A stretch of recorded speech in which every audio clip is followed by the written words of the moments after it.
என்னென்ன ஆசை வருதோ, உணவுல, உடையில, விளையாட்டுல, பழக்க வழக்கத்துல, பிரயாணங்கள்ல என்னென்ன ஆசை வருதோ அதுல மார்க்கம் அனுமதித்திருக்கதா இல்லையான்னு பார்க்கறது இல்ல. இது முதலாவது இஸ்லாமியர்களை அழிவிலே கொண்டு போய் சேர்த்து விடும். ஆனால் இப்பொழுது ஆடைய வேணுமென்றே கிழிச்சு கொண்டு உடுக்கிறாங்க. அதுதான் ஃபேஷன். யாரோ எங்கேயாவது உள்ள ஒரு நடிகனோ, ஒரு கலைஞனோ, ஒரு விளையாட்டு வீரனோ முடியை வளர்த்து விட்டான் என்றால் இவர்களும் என்ன செய்கிறார்கள்? அப்படி முடியை வளர்த்து அதற்கு வேற ரப்பர் பேண்ட் போட்டுக் கொள்கிறார்கள். உலகத்துடைய பல பாகங்களிலும் பல நாடுகளிலும் பலவிதமான சண்டைகளும் யுத்தங்களும் நடந்து கொண்டிருக்கின்றன. அதில் குறிப்பாக கிட்டத்தட்ட 7 மாதமாக பிலஸ்தீனத்திற்கும் இஸ்ராயலுக்கும் மத்தியில் சண்டை நடந்து கொண்டிருக்கின்றது.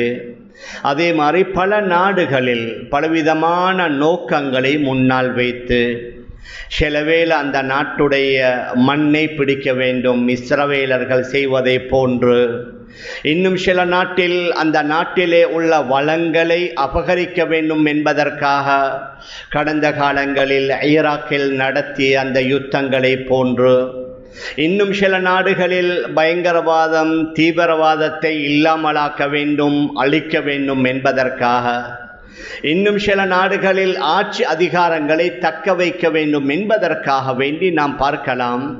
பலவிதமான நோக்கங்களை முன்னால் வைத்து பல சண்டைகளும் யுத்தங்களும், அதன் மூலம் பல்லாயிரக்கணக்கான மனித உயிர்கள் பறிபோய்கொண்டே இருக்கின்றன.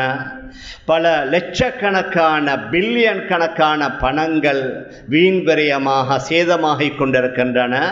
இது ஒரு வகையான யுத்தம். இன்னும் ஒரு யுத்தம் இருக்கின்றது. அது கத்தியின் மூலமாக, ஆயுதங்களின் மூலமாக அல்ல, இரத்தங்களை ஓட்டுவதின் மூலமாக அல்ல, மாற்றமாக மறைமுகமான முறையில் நமக்கு என்று, இஸ்லாமியர்களுக்கு என்று பல 100 வருடங்களாக இருந்த நம்முடைய மிக பழமையான இஸ்லாமிய பாரம்பரிய கலாச்சார ஒழுக்கங்களை, விழுமியங்களை இல்லாமல் ஆக்கிவிட்டு இந்த நவீன காலத்திலே உலகம் எவ்வாறு போய்கொண்டிருக்கின்றதோ அதே அடிப்படையிலே இஸ்லாமிய ஆண்களையும் பெண்களையும் நடக்க வேண்டும், நடத்தாட்ட வேண்டும், செயல்படுத்த வேண்டும் என்பதற்காக மிக பெரிய ஒரு சிந்தனா ரீதியான ஒரு யுத்தம் ஒன்று நடந்து கொண்டிருக்கின்றது. ஏனென்றால் நம்முடைய விரோதிகளுக்கு தெரியும், எப்பொழுது இஸ்லாமியர்களோ முஸ்லிம்களோ அல்லாஹ்வுடைய தீனை விட்டும் அவனுடைய மார்க்கத்தை விட்டும் ஹதரத் ரசூலுல்லாஹி ஸல்லல்லாஹு அலைஹி வஸல்லம் அவர்களுடைய தூய்மையான பரிசுத்தமான வழிகாட்டுதல்களை விட்டும் இவர்கள் தன்னுடைய மனம் போன போக்கிலே வாழ ஆரம்பித்தால் இவர்களுக்கு அல்லாஹ்வுடைய உதவி வராது என்பது நம்மை விட கூடுதலாக அவர்களுக்கு தெரியும்.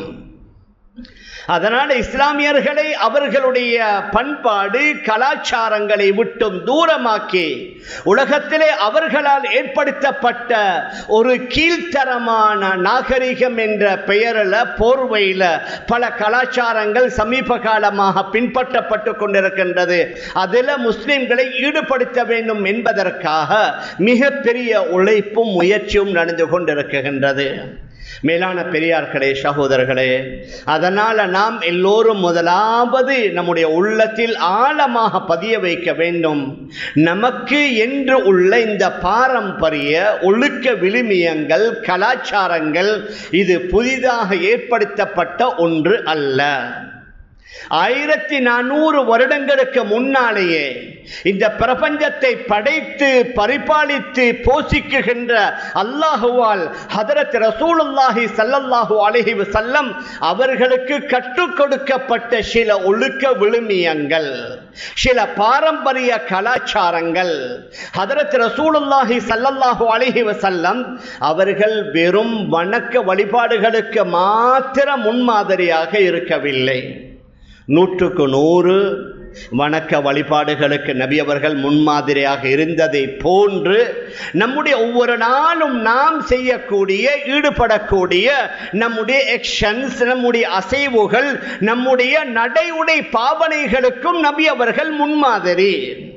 அதனால தான் அல்லாஹ்வே குர்ஆன்ல கூறுகின்றான், முஹம்மதே ஸல்லல்லாஹு அலைஹி வஸல்லம் நீங்கள் சொல்லுங்கள், ஓ அன்ன ஹாதா சிராத்தி முஸ்தகீமன் ஃபத்தபிஊ, என்னுடைய வழி, என்னுடைய பாதை, இது நேரான சரியான பாதை, இதையே நீங்கள் பின்பற்றுங்கள். வலா தத்தபிஉ சுபுல, மற்ற கோணலான வழிகளை நீங்கள் பின்பற்றாதீர்கள் என்று நபி அவர்களுக்கு அல்லாஹ்வே சொல்கின்றான். அந்த நபியுடைய வாழ்க்கையில முழு உலக மக்களுக்கு முன்மாதிரி. அதே அல்லாஹ் கூறுகின்றான், லகத் கான லகும் ஃபீ ரசூலில்லாஹி உஸ்வத்துன் ஹஸனா, ரசூலுல்லாஹுடைய வாழ்க்கையில உங்களுக்கு ஒரு அழகான முன்மாதிரி. நபி அவர்கள் மலக்கு அல்ல, நபி அவர்கள் மனிதர்களை விட்டும் ஒதுங்கி தனியாக வாழல்ல. ஹதரத் ரசூலுல்லாஹி ஸல்லல்லாஹு அலைஹி வஸல்லம் அவர்கள் மனிதர்களாகிய சஹாபாக்களுடன் இணைந்து பிணைந்து வாழ்ந்தார்கள். திருமணம் முடித்தார்கள், குடும்பம் நடத்தினார்கள், குழந்தைகளை பெற்றெடுத்தார்கள், பேர குழந்தைகளுடன் அளவலாவினார்கள். அதனால் நபியுடைய வாழ்க்கையில் உங்களுக்கு மிகப்பெரிய முன்மாதிரி இருக்கிறது. நபி அவர்களுக்கு அல்லாஹ்வே சில ஒழுக்க விழுமியங்களை கற்றுக் கொடுத்தான்.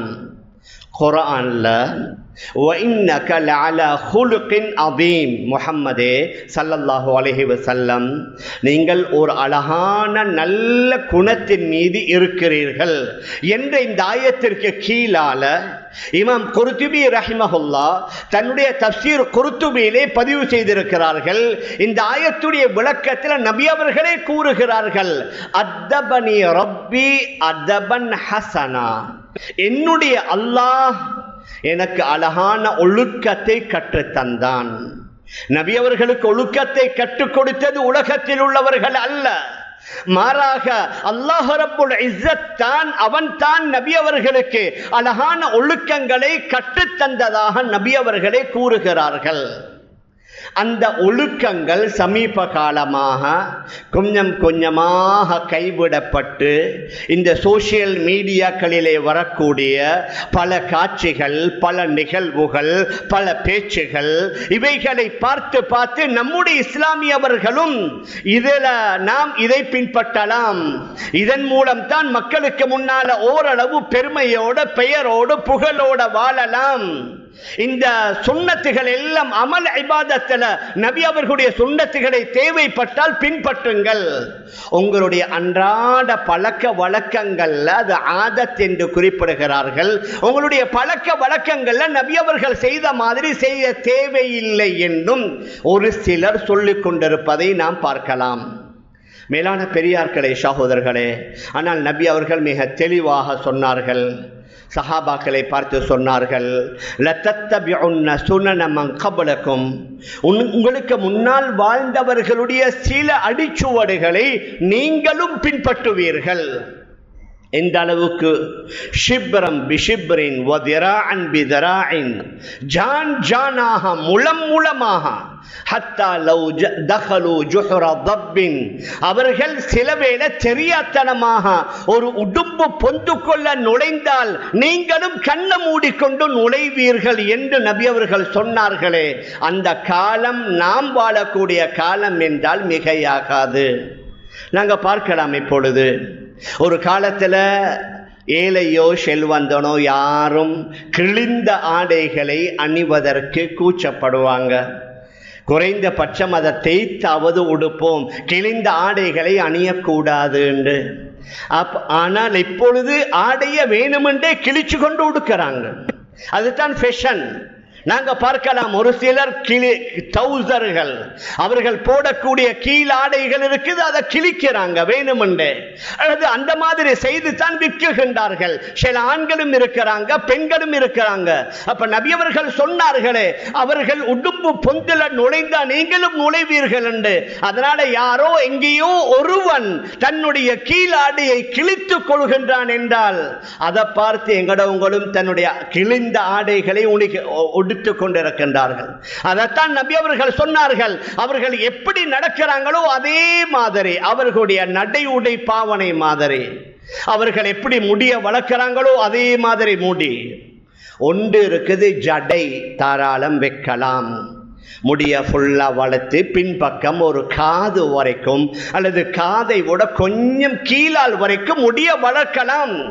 ஆனால் அந்த சுண்ணாவுக்காக வேண்டி அல்ல. இப்பொழுது ஒரு சிலர் யாரோ எங்கேயாவது உள்ள ஒரு நடிகனோ ஒரு கலைஞனோ ஒரு விளையாட்டு வீரனோ முடியை வளர்த்து விட்டான் என்றால் இவர்களும் என்ன செய்கிறார்கள், அப்படி முடிய வளர்த்து அதற்கு வேற ரப்பர் பேண்ட் போட்டுக் கொள்கிறார்கள். ஆனால் இது அவங்களுக்கு விளங்குதில்லை, இது பிழை. ஏன்? ஆண்கள் ஒன்று ஜடை மாதிரி வளர்க்கலாம் அல்லது ஓரளவு வளர்த்து கொள்ளலாம். பெண்களை மாதிரி முடியை வளர்ப்பதற்கு மார்க்கத்தில் அனுமதி இல்லை. ஆண்களை மாதிரி பெண்கள் முடி வெட்டுவது ஹராம், ஏலாது, அனுமதி இல்லை. இப்பொழுது நாங்க பார்க்கலாம், சில வளரக்கூடிய பெண் பிள்ளைகளுடைய முடிகளை வெட்டுறாங்க. பெண்மணிகள் முடிகளை வளர்க்கணும், ஆண்கள் முடிகளை ஷோர்ட் பண்ணணும். அந்த ஷோர்ட் பண்ணுவதற்கு கூட ஒரு முறை நாங்க நினைக்கிற மாதிரி முடிய வெட்டவும் மேலா. வெட்டினா முழு தலையில் உள்ள முடியையும் ஒரே அளவுல வெட்டணும். அப்படி இல்லாம நடுவுல மட்டும் முடிய வச்சு 2 காதுகளுக்கு மேலால் உள்ள பகுதியை ஃபுல்லா வலிக்கிறது, அதற்கு கூட மார்க்கத்தில் அனுமதி இல்லை. ஹதரத் ரசூலுல்லாஹி ஸல்லல்லாஹு அலைஹி வஸல்லம் ஷபித்திருக்கிறார்கள். லஅன ரசூலுல்லாஹி ஸல்லல்லாஹு அலைஹி வஸல்லம் அர்-ரஜுல் அல்லதி யல்பசு லிப்ஸத்தல் மர்ஆ, பெண்களுடைய ஆடையை போன்று ஆடை அணியக்கூடிய ஆணுக்கு நாசம் உண்டாவதாக. وَلَعَنَ رَسُولُ اللَّهِ صَلَّى اللَّهُ عَلَيْهِ وَسَلَّمَ الْمَرْأَةَ الَّتِي تَلْبَسُ لِبْسَةَ الرَّجُلِ, ஆண்களை போன்று ஆடை அணியக்கூடிய பெண்களுக்கும் நாசம் உண்டாவதாக. ஆடை என்றால் வெறும் ஆடை மாத்திரம் அல்ல. உதாரணமாக ஆபரணம், பெண்கள் தாராளம் ஆபரணம் அணியலாம். வசதி இருந்தா தங்கம் அல்லது வெள்ளி அல்லது இமிட்டேஷன், பிரச்சனை இல்லை. ஆனால் பெண்களை மாதிரி ஆண்கள் இப்பொழுது நாங்க பார்க்கலாம், காதுல ஒரு வளையத்தை போடுறாங்க. யங்ஸ்டர்ஸ், இப்ப வளர்ந்து வார சில வாலிபர்கள் காதுல வளையங்களை போட்டுக்கொண்டு வாராங்க. சில வாப்பமாருக்கு தைரியம் இல்லை, இப்படி செய்யாதே போடாதே, இது சரியில்லைன்னு சொல்வதற்குரிய துணிச்சல் கூட இல்ல, முடியாது. ஆண்கள் கையில ஒரே ஒரு வெள்ளி மோதிரம் மட்டும்தான் போடலும். சிலர்கள் கையில வெள்ளி செயினை போட்டிருப்பாங்க அல்லது கழுத்துல செயின்களை போட்டிருப்பாங்க. சிலர்கள் காதுல வளையங்களை போட்டிருப்பாங்க. மேலான பெரியார்களே, சகோதரர்களே, ஆண்களுக்கு அதற்கு அனுமதி இல்லை. பெண்கள் ஆண்களை மாதிரி இப்பொழுது நாங்க பார்க்கிறோம், டெனிம் உடுக்கிறாங்க. பொதுவாக பெண்களுடைய ஆடை கொஞ்சம் பிகியாக இருக்கணும். அவர்களுடைய உடல் உறுப்புகள் வெளியில தெரியாத மாதிரி இருக்கணும். குளிருக்காக வேண்டி இறுக்கமான ஆடைகளை, உள் ஆடைகள் தாராளம் உடுக்கலாம். ஆனால் வெளி ஆடைகள் ஆண்களை போன்று அவர்கள் ட்ரவுசரோ அல்லது அவர்கள் டெனிமோ உடுப்பது அவ்வளோ நல்ல சீன் ஒன்றல்ல. மேலான பெரியார்களே, சகோதரர்களே, இதை விட ரொம்ப கவலையான விடயம் என்னன்னா, இப்ப 3 குவார்ட்டர்னு ஒன்று வந்திருக்குது. சிலவேளை மனைவி ஃபுல்லா ஃபேஸ் கவர், அவ முகத்தையும் மறைத்து கொண்டிருக்கிறாரு.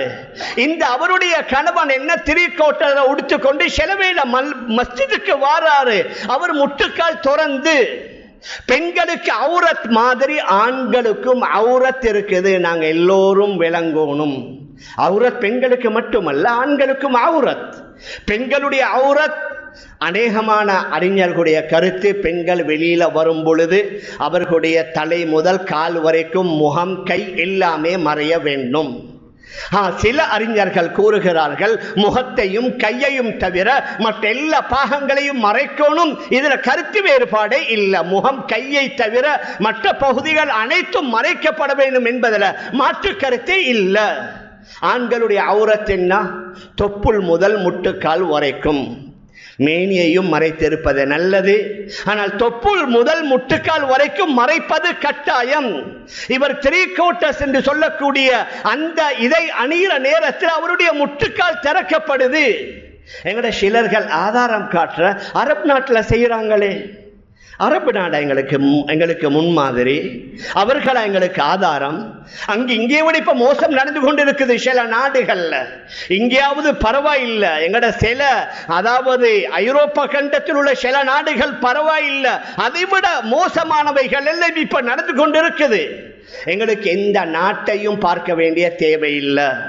எந்த நாட்டுடைய ஆட்சியாளர்களையும் எங்களுக்கு பார்க்க வேண்டிய அவசியம் இல்லை.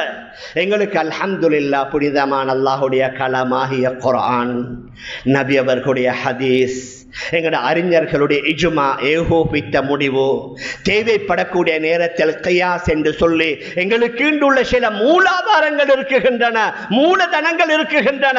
அவைகளை வைத்துத்தான் நாம் வாழ வேண்டுமே தவிர ஒவ்வொரு நாட்டில் செய்யக்கூடியவைகளை பார்த்துவிட்டு நாங்கள் அதை ஃபாலோ பண்ணேலாம். நாங்க பார்க்கலாம். கையால உதாரணத்துக்கு நான் எதை சொல்லிக் கொண்டு வருகிறேன் என்றால், அன்றாட நம்முடைய பழக்க வழக்கங்களில் கூட நபி அவர்கள் செய்த மாதிரி செய்தோம் என்றால் அதில் எத்தனையோ வகையான ஹைர்களும் நலவுகளும் மறைந்திருக்கின்றது. உதாரணமாக நாங்கள் டெய்லி சாப்பிடுகின்றோம். நாங்கள் எதால? நம்முடைய கை விரல்களால் தான் சாப்பிடுவோம். அப்ப நபி அவர்கள் என்ன சொன்னார்கள்? குல் பியமீனிக், வலது கையால சாப்பிடுங்க. வகுல் மிம்மா ஏலிக், நீங்க சேர்ந்து சாப்பிடும் பொழுது உங்களோட பக்கத்தில் உள்ளதை சாப்பிடுங்க. வேற ஹதீஸ்ல வருது அமர்ந்து சாப்பிடுங்கள். அதே மாதிரி ஹதீஸ்ல வருது அமர்ந்து நீங்கள் குடியுங்கள் என்ற ஹதீஸ்ல வருது. நாங்க பார்க்கலாம் சில இடங்கள் இப்பொழுது பொஃபே வைத்திருக்கிறாங்க. மேலான பெரியார்களே, சகோதரர்களே, பொஃபேல நடக்கக்கூடிய 2 தவறு என்னண்டா, முதலாவது அங்க வைத்திருக்கக்கூடிய அத்தனை வகையான உணவு பண்டங்களையும் எடுத்து தன்னுடைய பிளேட்ல அடுக்கி அடுக்கி வைக்கிறது. அதை முழுமையா சாப்பிட்டா ஒன்றும் பிரச்சனை இல்லை. ஆனால் அதில் பாதியை சாப்பிட்ற, அதில் காவாசியை சாப்பிட்ற, அதில் முக்கால் வாசியை கொண்டு போய் டஸ்ட்பினில் கொட்டுவது இருக்குது. இது மிகப்பெரிய அநியாயம், மிகப்பெரிய வீண் விரயம். ஆனால் இதை யாரும் அங்கே சபையில பார்த்து அநேகமானவர்கள் கண்டிக்கிறாங்க கூட இல்லை. ஏன் இப்படி செய்றீங்க? என் தவறு நடக்கும் போது கையாலையோ வாயாலையோ தடுக்க சொல்லி வந்தீங்க. ஆனா நினைக்கிறாங்க இப்ப அப்படி சொல்றது இல்ல. ஏன் தன்னுடைய சொந்த பிள்ளைக்கு சொல்ல இல்லாத, மகன் தேவையான அளவு மட்டும் எடுத்து வச்சுக்கோங்க, மகள் தேவையான அளவு மட்டும் எடுத்துக்கோங்க, தேவைப்பட்டா மீண்டும் போய் எடுங்க. முதலாவது நடக்கிற அதனால ஈக்கிறது எல்லாத்தையும் எடுத்து வைத்து பாதிய கொட்டுவது. இன்னும் ஒன்று, அங்கே அமருவதற்குரிய ஏற்பாடு இருந்தாலும் ஒரு சிலர்கள் நின்று கொண்டே சாப்பிடுறது. அமர்ந்து தான் சாப்பிடணும், அமர்ந்து தான் குடிக்கணும். சில ரிவாயத்துகள்ல நபி அவர்கள் நின்று கொண்டு குடித்தார்கள் என்று வருது. அமர முடியாத ஒரு கட்டம் என்று வைங்களேன், கீழே சேரும் சகதியும் தண்ணீருமாக இருக்குது, அமருவதற்குரிய ஏற்பாடு இல்லை. அந்த மாதிரியான நிர்பந்தங்கள்ல நின்று கொண்டு என்ன செய்யலாம்? அருந்தலாம். இங்கே அமருவதற்கு முழுமையான ஏற்பாடு செய்யப்பட்டும் நாங்க பார்க்கலாம் ஒரு சிலர்கள் நின்று கொண்டு சாப்பிட்டு கொண்டிருக்கின்றார்கள். அதை விட இன்னும் கவலை என்னன்னு சொன்னா, காலம் எல்லாம் கைவிரலால சாப்பிட்டவங்க இப்ப 5 ஸ்டார் ஹோட்டல்ல அவங்களோட ஒரு முறை இருக்குது. அங்க ஸ்பூனும் அங்க ஃபோக்கும் வச்சிருப்பாங்க. இவர் அது அந்த ஃபோக்கையும் ஸ்பூனையும் எடுத்து அதால சாப்பிடுறது. நபி அவர்களுடைய ஹதீஸ் என்ன? கையால சாப்பிட்டு அந்த விரல்களை சூப்பிக்கொள்ளுங்க. அந்த சூப்பியதின் மூலமாக விரல்கள் ஒரு வகையான அமிலம், ஒரு வகையான திரவம் இருக்குது. அந்த திரவம் உள்ளே சென்றால் அதன் மூலம் அந்த உணவு சீக்கிரமாக அஜீரணமாகிறது. அதனால தான் விரல்களை சூப்ப சொன்னார்கள். சட்டையை வலித்து சாப்பிடுங்கள் என்று சொன்னார்கள். இந்த அளவுக்கு அபூதாவுதுல பதிவாக இருக்கிற ஹதீஸ், மன் அக்கல ஃபீ கஸ்அத்தின் சும்ம லஹிஸஹா தகூலு லஹுல் கஸ்அ, ஒருவர் ஒரு தட்டையில ஒரு பிளேட்ல சாப்பிட்டு விட்டு அந்த பிளேட்டை வலித்து சாப்பிட்டால் அந்த தட்டை இவரை பார்த்து கூறுகின்றதாம், அத்தகல்லாஹு மினன் நார் கமா அத்தக்தனி மினஷ் ஷைத்தான், ஷைத்தானிடமிருந்து நீ என்னை பாதுகாத்ததை போன்று அல்லாஹ் உன்னை நரகத்திலிருந்து பாதுகாப்பானாக. அபூதாவுதுல பதிவாக இருக்கிற ஹதீஸ். நாங்க அந்த ஃபோக்கால அந்த ஸ்பூனால சாப்பிடுவதன் மூலமாக இந்த துஆ கிடைக்குமா? மேலான பெரியார்களே, அன்பிற்குரிய கணவான்களே, சகோதரர்களே, நாங்கள் உதாரணத்திற்காக சில விடயங்களை சொல்லி கொண்டு வருகின்றோம். இதே மாதிரி ஒவ்வொரு நாளும் நம்முடைய அன்றாட பழக்க வழக்கங்களை பார்த்தோம் என்றால் எம்மை அறியாமல் இஸ்லாமிய கலாச்சாரம், இஸ்லாமிய பாரம்பரியம், இஸ்லாமிய பண்பாடுகளுக்கு மாற்றமாக கொஞ்சம் கொஞ்சமாக எங்களுடைய இளம் தலைமுறையினர் சென்று கொண்டிருக்கிறார்கள். ஒரு வகையில் அல்ஹம்துலில்லாஹ் சந்தோஷப்படணும். மற்ற நாடுகளை விட எங்கட நாட்டில் ஓரளவு பாதுகாக்கப்பட்டிருக்குது. வேற நாட்டுகளுடைய நிலைமைகள் ரொம்ப மோசம். ஆனால் எங்கட நாட்டில் ஓரளவு பாதுகாக்கப்பட்டிருக்குது. ஆனால் சமீப காலமாக இந்த இளைஞர்களும் இளம் யுவதிகளும் அவர்கள் மனம் போன போக்கில் வாழ்ந்து கொண்டிருக்கிறார்கள். கவலை என்னண்டா, அவர்களை தட்டி கேட்க அழகான முறையில் அவர்களுக்கு சொல்லிக் கொடுப்பதற்கு அங்க யாருக்கும் தைரியம் வருதில்லை. மேலான பெரியார்களே, அன்பிற்குரிய கணவான்களே, சகோர்களே, எங்கட மார்க்கம் எவ்வளவு அழகான மார்க்கம் என்றா, குர்ஆன்ல சூரத்துல் லுக்மான் என்று ஒரு சூரா. அநேகமான அறிஞர்களுடைய கருத்துப்படி ஹதரத் லுக்மான் அலைஹி ஸலாத்து வஸலாம் ஒரு இறை நேசர், ஒரு நல்ல மனிதர். அவர் தன்னுடைய பிள்ளைக்கு செய்த பல உபதேசங்களை, பல அறிவுரைகளை அந்த சூரா லுக்மான்ல அல்லாஹ் ஞாபகப்படுத்துகின்றான். முதலாவது, அல்லாஹ்வுக்கு இணை வைக்க கூடாது, அல்லாஹ்வை மாத்திரம் நம்பணும், ஏகத்துவத்தை பற்றி பேசுகின்றார்கள் சூரா லுக்மான்ல. அதற்கு பின்னால பெற்றோர்களுடன் நடந்து கொள்ளணும், அதை பற்றியும் பேசுகின்றார்கள். அதற்கு பின்னால பண்பாடை பற்றி பேசுகிறார்கள். எவ்வாறு நம்முடைய பண்பாடுகள், நம்முடைய மக்களுடன் பழகக்கூடிய நேரத்திலே நம்முடைய நடவடிக்கைகள் எவ்வாறு அமையணும் அவர்கள் கூறுகின்றார்கள். யா புனைய அக்மி ஸலாத வ உம்ர் பில் மஅரூஃபி வன்ஹானில் முன்கரி வஸ்பிர் அலா மா அஸாபக் இன்ன ذلك மின் அஸ்மில் உமூர் வலா துஸஇர் خدك للناس. நடக்கிற நேரத்தில் பெருமையின் மூலமாக மக்களை விட்டு உங்களோட முகத்தை திருப்பிக் கொள்ளாதீங்க. ولا تصعر خدك للناس ولا تمشي في الارض مرحا. பூமியில பெருமை பிடித்தவர்களாக நடக்காதீங்க. எப்படி நடக்கணும்? குர்ஆன்ல சூரத்துல் நூர்ல அல்லாஹ் கூறுகின்றான், வஇபாதுர் ரஹ்மான் அல்லதீன யம்ஷூன அலல் அர்தி ஹௌனா. ரஹ்மானுடைய நல்லடியார்கள் பூமியில நடக்கும் பொழுது அடக்கத்துடன் நடப்பாங்க, பணிவுடன் நடப்பாங்க. நீங்க கர்வம் பிடித்து நடக்காதீங்க. வலா தம்ஷி ஃபில் அர்தி மர்ஹா. பூமியில ஆணவத்துடன் நடக்காதீங்க. இன்னல்லாஹ லா யுஹிப்பு குல்ல முக்தாலின் ஃபகூர். ஏன்?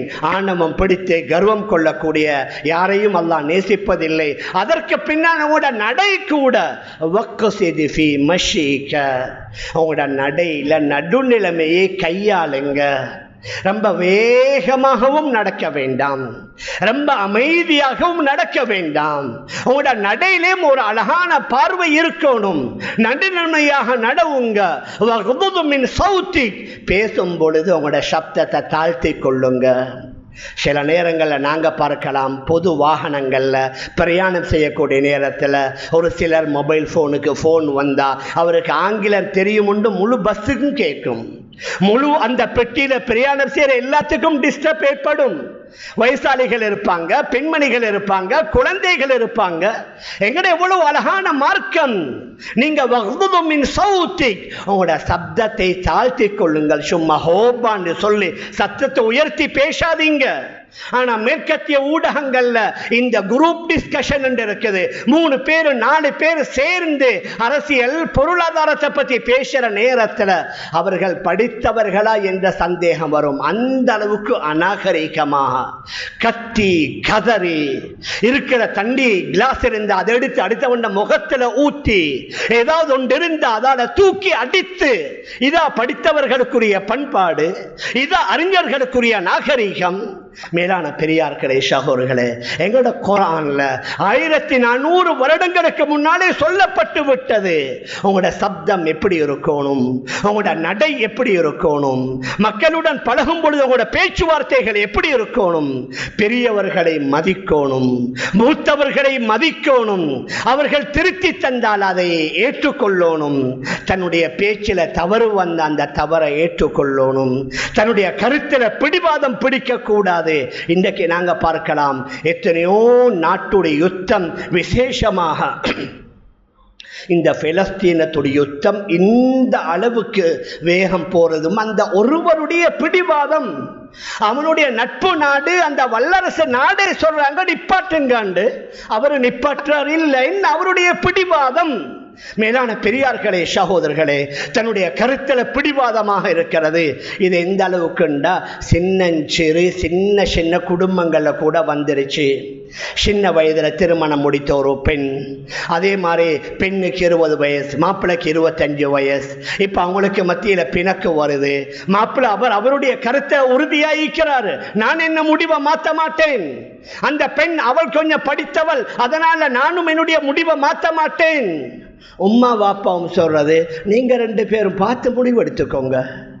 அட உம்மா வாப்பா தான் அனுபவசாலிகள், அவர்களுக்கு தான் எக்ஸ்பீரியன்ஸ் இருக்குது. அந்த சின்ன சிறு 2 பேருக்கும் எக்ஸ்பீரியன்ஸ், அடையாளம், அனுபவங்கள் இல்ல. அதனால் அவர்களை முடிவெடுக்க வைத்தா அந்த முடிவு எங்கேயோ கொண்டு போய் விடும். ஆனா இன்றைக்கு ஒவ்வொரு கதைகளையும் ஒவ்வொரு படங்களையும் பார்த்துட்டு சில வாப்பமார் சில உம்மமார் சொல்றது, உங்களோட வாழ்க்கை தானே, நீங்க பார்த்து முடிவெடுங்க. மூத்தவர்கள்ட்ட மஷூரா செய்யறல்ல, அனுபவசாலிகள்ட்ட ஆலோசனைகள் கேட்கறதில்ல. மேலான பெரியார்களே, சகோதரர்களே, நபியுடைய மிக தெளிவான ஹதீஸ், சலாசுன் முன்ஜியாத்துன் வ சலாசுன் முஹ்லிகாத்துன், 3 விடயம் மனிதனுக்கு ஈடேற்றத்தை கொடுக்கும், இன்னும் 3 விடயம் மனிதனை அழிவிலே கொண்டு போய் சேர்த்து விடும். அந்த அழிவுல கொண்டு போய் சேர்க்கக்கூடியது என்ன? முதலாவது ஹவன் முத்தபவுன், தனக்கு வார ஆசை எல்லாத்தையும் நிறைவேற்றுறது. என்னென்ன ஆசை வருதோ, உணவுல, உடையில, விளையாட்டுல, பழக்க வழக்கத்துல, பிரயாணங்கள்ல என்னென்ன ஆசை வருதோ அதுல மார்க்கம் அனுமதித்திருக்கதா இல்லையான்னு பார்க்கறது இல்ல. இது முதலாவது இஸ்லாமியர்களை அழிவிலே கொண்டு போய் சேர்த்து விடும். 2வது வஷுஹுன் முதாஉன், கஞ்சத்தனம். தனக்கு லட்சக்கணக்கில் செலவழிக்கிறார். ஆனால் நல்லபடியும் ஒருவருடைய படிப்பு, ஒருவருடைய ஓதல், ஒரு பெண்ணுடைய ஒரு விதவைக்கு உதவி செய்கிறது, ஒரு ஏலப்பட்டவர்களுக்கு நோயாளிகளுக்கு உதவி செய்கிறது, எண்ணி எண்ணி செய்கிறது. நபி அவர்கள் சொன்னார்கள், வஷுஹுன் முதாஉன், அவர் விரும்பக்கூடிய கஞ்சத்தனம். தனக்காக கஞ்சத்தனம் பார்க்கிறல்ல, மற்றவர்களுக்கு செலவழிக்கும் பொழுது கஞ்சத்தனம் பார்ப்பது. 3வது சொன்னார்கள், ஒரு மனிதன் தன்னுடைய கருத்தை நல்லது என்று நினைப்பது, தான் செய்த முடிவு சரியானது என்று நினைப்பது. வஹிய அஷத்துஹுன்ன, இது தான் மிக ஆபத்தானது என்று நபி அவர்கள் சொன்னார்களே, அதுவும் இன்றைக்கு எங்கள்கிட்ட ஊடுருவி விட்டது.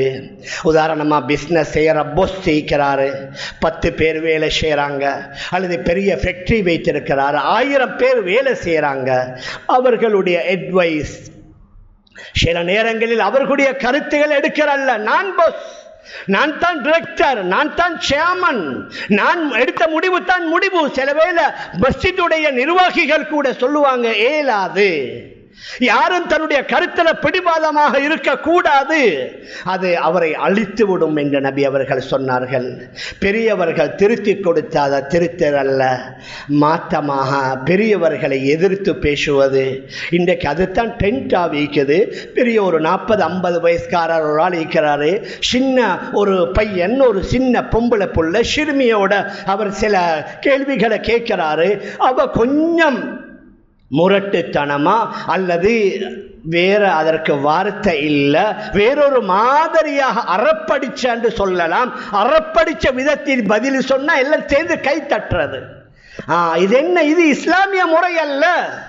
சிறியவர்கள் பெரியவர்களுடன் எப்படி பேசணும், எப்படி பழகணும், பெரியவர்கள் சிறியவர்களுக்கு சொல்லிக் கொடுக்கணும், அவர்களை மதிக்கணும், அவர்களை கண்ணியப்படுத்தணும், அவர்கள் திருத்தி கொடுத்து அதை ஏற்றுக்கொள்ளணும். தன்னுடைய கருத்து பிழை என்றால் அதை மனப்பூர்வமாக ஏற்றுக்கொள்ளணும். ஹதரத் ரசூலுல்லாஹி ஸல்லல்லாஹு அலைஹி வஸல்லம் அவர்கள் கூட தன்னுடைய சில கருத்துக்களை வாபஸ் வாங்கிக்கிறாங்க. ஹதரத் உமர் ரலியல்லாஹு அன்ஹு அவர்கள் கூட சொன்ன பல கருத்துக்களை வாபஸ் எடுத்திருக்கிறாங்க. மேலான பெரியார்களே, அன்பிற்குரிய கணவான்களே, ஷஹோர்களே, ஆனால் இப்போ உலகம் ஒரு மாதிரியா போய்கொண்டிருக்குது.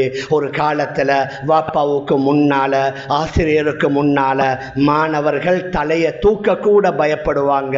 வாப்பாவோட நேரா பேசுறது இல்லை, உம்மாட்ட சொல்லி பேசுவார்கள். ஆனா இப்பொழுது எப்படி காலம் மாறிடுச்சுன்னு சொன்னா, வாப்பா அந்த இடத்துக்கு வந்தா கூட மகன் எழும்பர் அல்ல, அந்த இடத்துக்கு ஆசிரியர் வந்தா கூட மாணவர் எழும்பர் அல்ல. யாரு சொன்ன எலும்ப சொல்லின்னு கேட்பாங்க.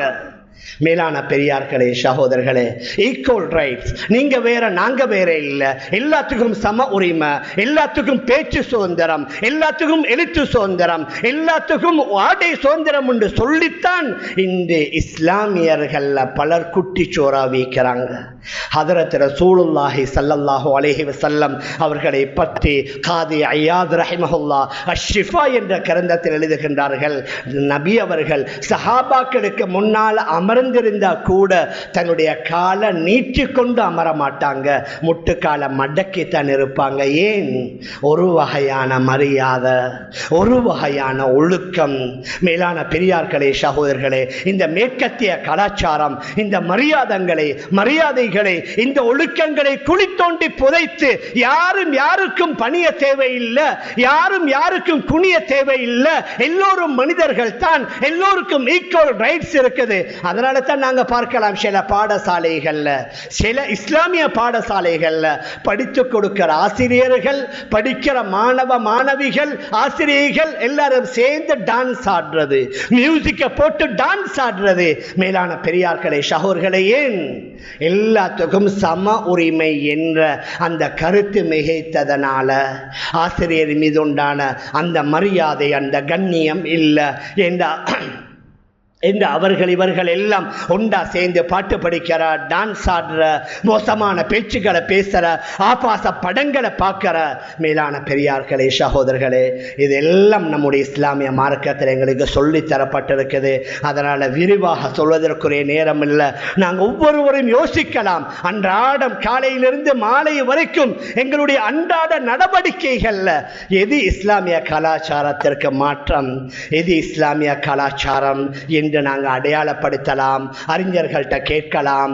நபியுடைய சுன்னாவை பின்பற்றுவதனால தான் அல்லாஹுடைய உதவி இருக்குது. சில வேளை நபியுடைய சுன்னாவை புறக்கணிப்பதின் மூலமாக எங்களுக்கு சோதனைகளும் வரலாம். சூரத்து நூருடைய கடைசி ஆயத்துகள்ல நபி அவர்களுடன் எப்படி நீங்க ஒழுக்கமாக நடக்கணும், அவருடைய சபையில இருந்தா கூட அவருக்கு அனுமதி கேட்காம நீங்க எழும்பி போக முடியாது என்றெல்லாம் பேசிவிட்டு இறுதியில் அல்லாஹ் கூறுகின்றான், ஃபலியஹ்தரில்லதீன யுகாலிஃபூன அன் அம்ரிஹி அன் துஸீபஹும் ஃபித்னா. அந்த நபியுடைய கட்டளைக்கு உத்தரவுக்கு மாற்றமாக எவர்கள் நடக்குகின்றார்களோ அவர்கள் எச்சரிக்கையுடன் இருக்கட்டும். அன் துஸீபஹும் ஃபித்னா, மிக பயங்கரமான சோதனை உலகத்தில் வரும், அல்லது ஆகிராவுல பயங்கரமான வேதனை அவரை தொடும் என்று சூரத்து நூருடைய கடைசி ஆயத்தில் அல்லாஹ் குறிப்பிடுகின்றான். ஆரம்ப காலத்தில் எங்களோட உம்மா வாப்பாமார் யூனிவர்சிட்டி போகல, டிகிரி எடுக்கல, பிஹெச்டி முடிக்கல, ஆனா எங்களுக்கு பண்பாட்டை சொல்லி தந்தாங்க, அழகான அகலாக்கை சொல்லி தந்தாங்க, நல்ல குணங்களை சொல்லி தந்தாங்க. ஆனா இன்றைக்கு எங்களோட படித்தவர்கள் கூட இருக்கிறாங்க, ஆனா மகன் மகள் பேரன் பேத்திக்கு அந்த பண்பாடுகளை சொல்லிக் கொடுக்க நேரம் இல்லை. இப்ப காலம் இப்படித்தானே, அதனால அவங்க விரும்புற மாதிரி செய்யட்டும், விரும்புற மாதிரி வாழட்டும் என்று விட்டோம்டா எங்கட எதிர்காலத்துடைய சந்ததிகள் அல்லாஹ் பாதுகாக்கணும். அவர்களும் அந்த மேற்கத்தியருடைய கலாச்சாரத்தில் மூழ்கி அல்லாஹுடைய உதவியிலிருந்து தூரமாக்கப்படுவாங்க. மேலான பெரியார்களே, அன்பிற்குரிய கணவான்களே, சகோதரர்களே, அதனால வணக்க வழிபாடுகள்ல நாங்கள் எப்படி கரிசனை காட்டி ஆர்வம் காட்டி அதில் அல்ஹம்துலில்லாஹ் ஈடுபட்டு வருகின்றோமோ அதே மாதிரி இஸ்லாமிய கலாச்சாரம், இஸ்லாமிய ஒழுக்க விழுமியங்கள், இஸ்லாமிய பண்பாடுகளும் எங்களுக்கு குர்ஆன்ல ஹதீஸ்ல சொல்லித்தரப்பட்டிருக்குது. அந்த அடிப்படையில் நாம் நம்முடைய நடை உடை பாவனைகளை அமைத்துக் கொள்ள எல்லாம் வல்ல அல்லாஹ் நம் அனைவர்களுக்கும் தௌஃபீக் செய்வானாக. ஆகவே அல்லாஹ் நம் எல்லோருடைய பாவங்களை மன்னிப்பாயாக.